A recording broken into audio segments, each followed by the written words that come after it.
by Cachicha. El fin de semana fue un fin de semana bastante movido con el tema del Partido de la Liberación Dominicana y el Partido Revolucionario Moderno.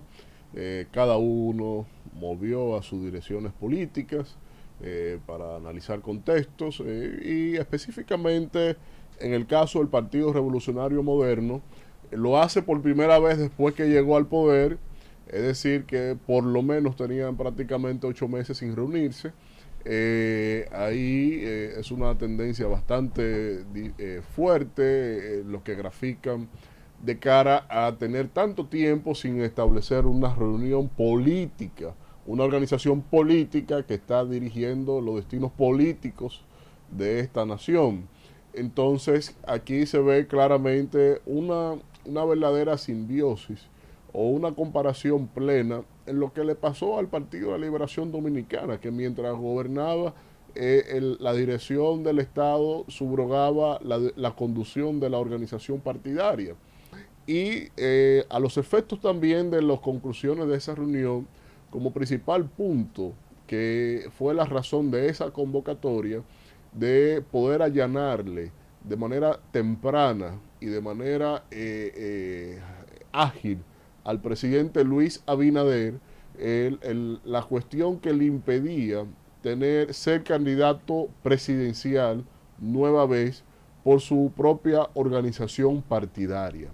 Y esto lo circunscribe en el artículo 101 del Estatuto del PRM, en donde se señala que, salvo decisión por el Congreso, por un Congreso interno del Partido Revolucionario Moderno, el presidente o quien esté ostentando la presidencia de la República en nombre de esa organización política, le quedaba prohibida la reelección. Entonces, en este caso, el presidente Luis Abinader había hecho buenas jugadas y debidas jugadas, porque no es verdad, yo lo dije hace un tiempo, hace una semana, un comentario sobre ese particular, de que mientras menos se le prohíbe en la Constitución, mientras menos prohibiciones tiene un texto constitucional, más libre es el pueblo para elegir a una persona que esté, en este caso, aspirando a continuar o a dirigir los estamentos del Estado Dominicano. Establecer ahí un principio de no reelección no tiene un sustento más que de las coyunturas políticas. Y obviamente el entendido está bajo los elementos históricos de la política dominicana, cómo se eternizó ahí Rafael Leónidas Trujillo, cómo lo manipuló el presidente Joaquín Balaguer a todos los efectos en el orden constitucional, pero el PRM, que siempre, que es una heredad del Partido Revolucionario Dominicano en la plenitud de toda su dirigencia prácticamente, este partido viene con los preceptos y los principios declarados de ser una organización política antirreeleccionista.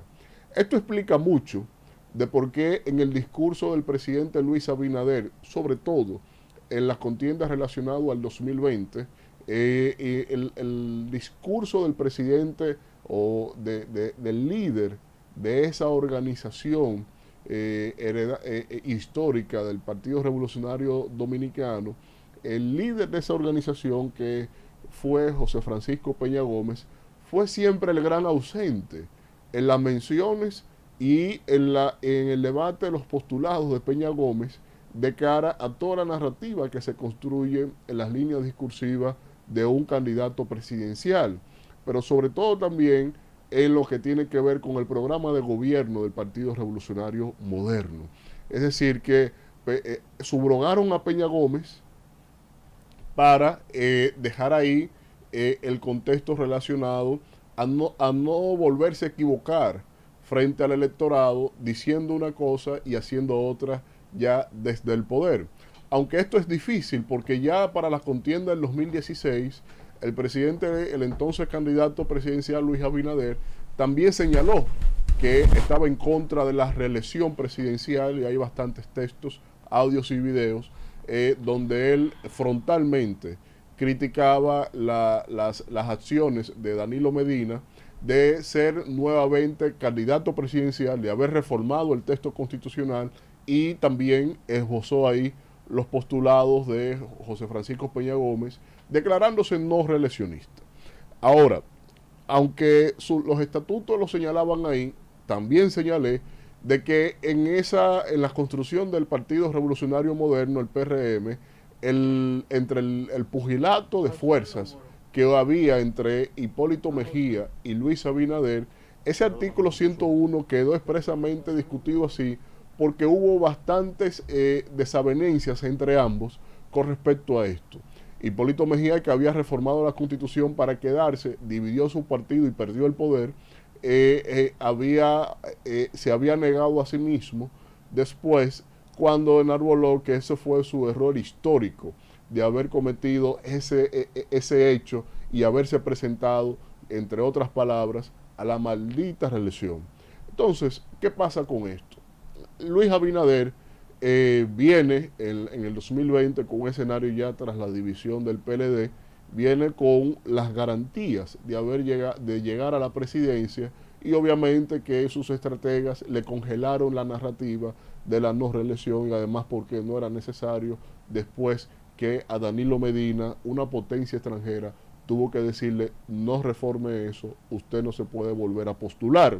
Entonces, aquí lo que sí queda claro es que el Partido Revolucionario Moderno, con esta heredad de los principios de no reelección arbolado tanto por José Francisco Peña Gómez, le dijo que no a los principios y le dijo que sí al criterio de oportunidad.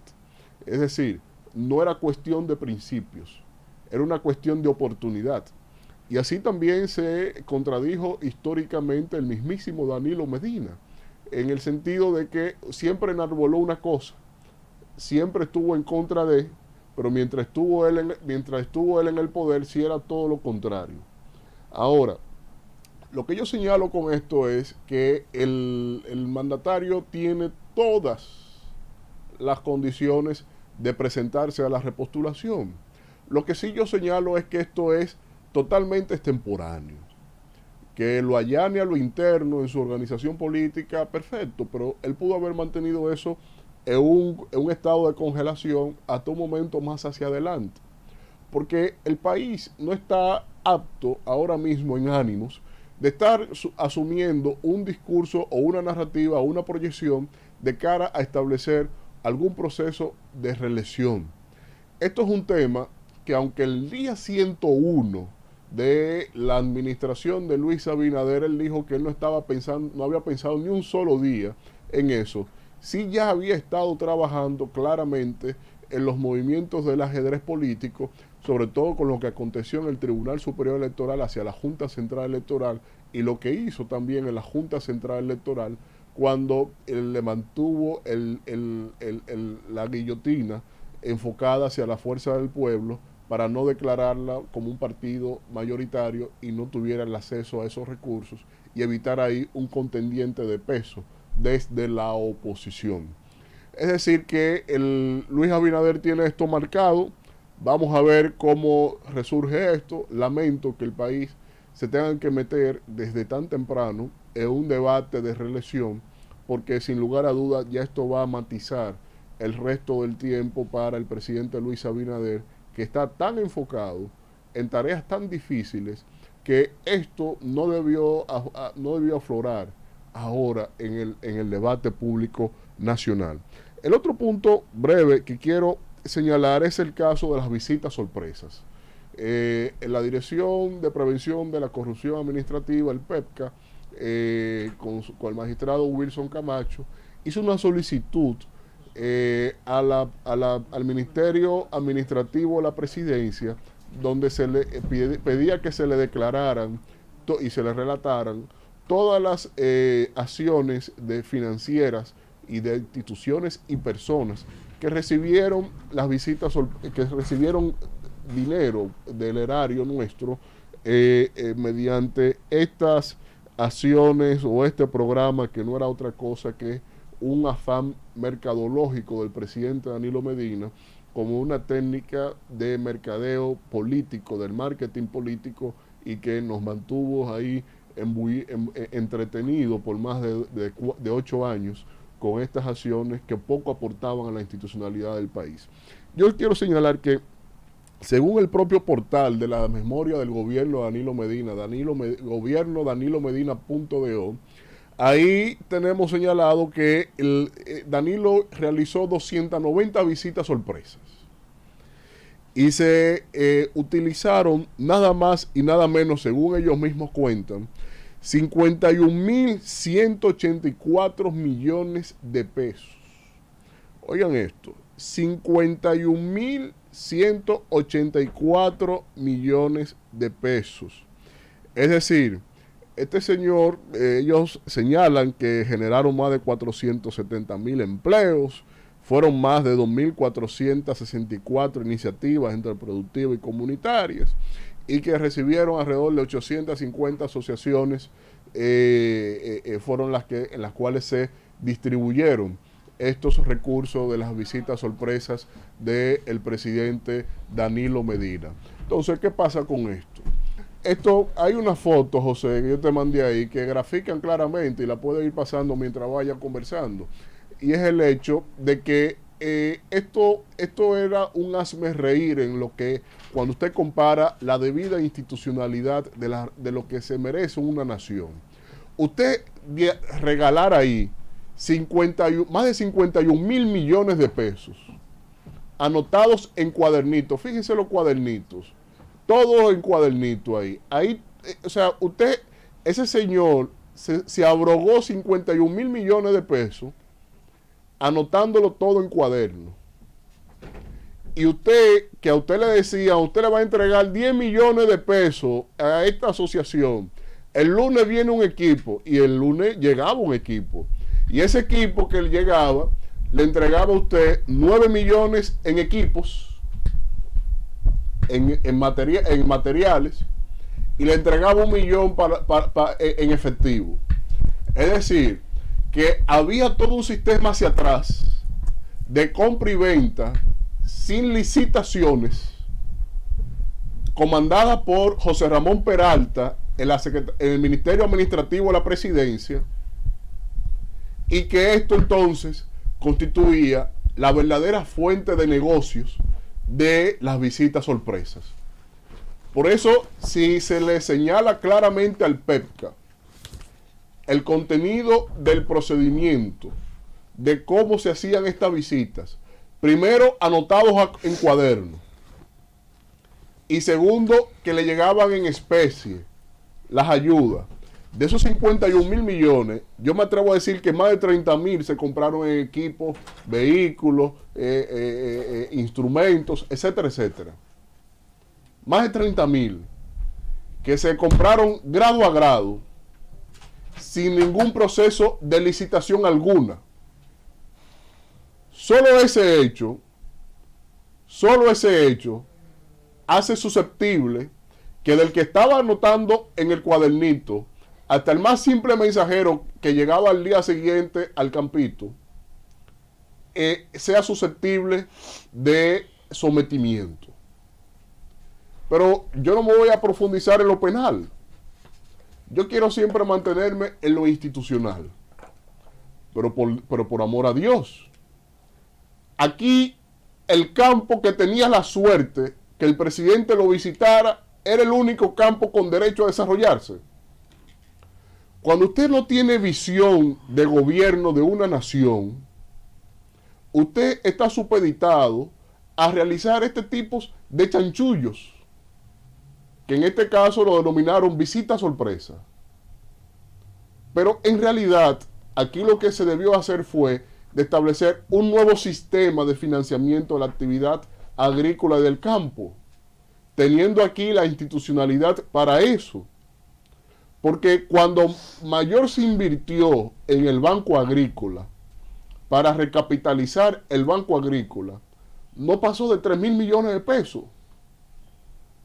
Pero este señor se abrogó ahí 51.000 millones capciosamente, a voluntad propia, transfiriendo dinero de instituciones a instituciones, sin agotar los procedimientos de ley ante el Congreso Nacional porque está prohibido usted pasarle presupuesto de una institución a otra después que está debidamente aprobado en el Congreso Nacional. Entonces, este subrogó la institucionalidad a su persona, a su antojo y a su afán electoral permanente, como todavía lo tiene. Todavía Danilo padece del afán electoral instituto persona. Entonces, aquí lo que tenemos es el mayor postestandarte de cómo no debe hacerse las cosas cuando tenemos el aspiracional de tener un Estado debidamente institucional que funcione. Porque si hubiesen recapitalizado el Banco Agrícola con ese dinero y hubiesen establecido criterios municipio por municipio, proyecto por proyecto, dándole prioridad a las tecnologías. Ustedes saben qué pasó con una señora de Asua, y ahí lo dejo. En Asua había una señora que se dedicaba a la apicultura. Ella cultivaba peces, tilapias, y tenía un estanquecito ahí. Y le llegó la visita sorpresa. Y esa señora, que Danilo ve su afán, y dice, no, usted va a tener 10 tanques. No uno, no, 10 tanques. Y no, y vamos a hacer esto. Y le metió ahí a la doña los 10 tanques y un sinnúmero de desarrollo. Al cabo de los 7 meses van a visitar a la señora, porque él mandó una gente para que vean lo que él hizo ahí con esa señora. Y cuando llega la visita ahí, lo que ven es que la señora está quebrada.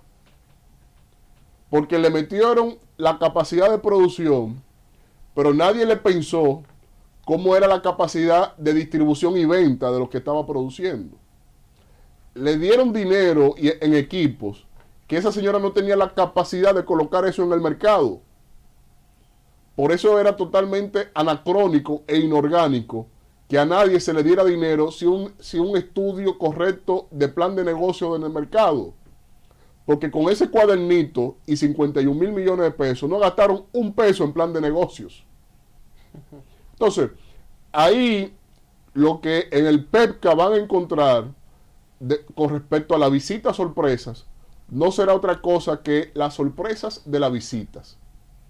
Ahí vamos a ver todas las sorpresas de las capciosidades de Danilo Medina y José Ramón Peralta, cuando cada domingo utilizaban el dinero suyo y mío para afanes propagandísticos y afanes corruptos en la compra de equipos para entregarle al campesino cada domingo a la cara de todo el mundo. Gracias a Víctor Villanueva por su comentario del día de hoy. Tu mañana. By Cachicha.